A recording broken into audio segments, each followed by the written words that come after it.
নাম করা একজন নোবেল শান্তিতে নোবেল পেয়েছেন, তিনি ক্ষমতা গ্রহণ করেছেন।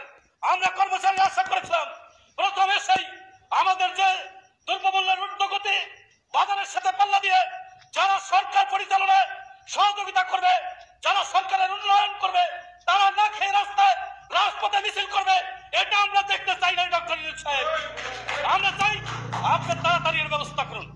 1 নম্বর, আউটসোর্সিং বাতিল করুন। আউটসোর্সিং বাতিল না করলে 10 বছর পর আপনারা কোনো কর্মচারী পাবেন না। 2 নম্বর, পুলিশের ন্যায় আমাদেরকে রেশনের ব্যবস্থা করুন। পে স্কেল করেন, পে স্কেল করেন। বহু পে স্কেল করেছি আমরা, পেয়েছি 0, তারা পেয়েছে অনেক বড়। এই পে স্কেলের পরিবর্তে আজকে আমাদেরকে রেশনিক ব্যবস্থা চালু করে দিতে হবে পুলিশের দামের মতো। আমাদের দাবি আমাদের কর্মচারীদের পোশাকের টাকা বেতনের সাথে প্রদান করুন। আমাদের দাবি সচিবালয়ের ন্যায় আমাদের শিক্ষিত পোলাপান্ডে পদ পদবি পরিবর্তন করতে হবে।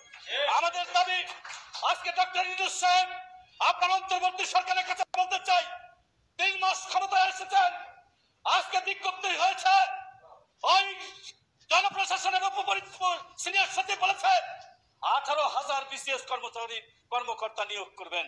আমরা কোথায় থেকে এসেছি? আমাদেরকে 18,000 না 18 লক্ষ কর্মচারী নিয়োগ দিতে হবে, অবিলম্বে দিতে হবে।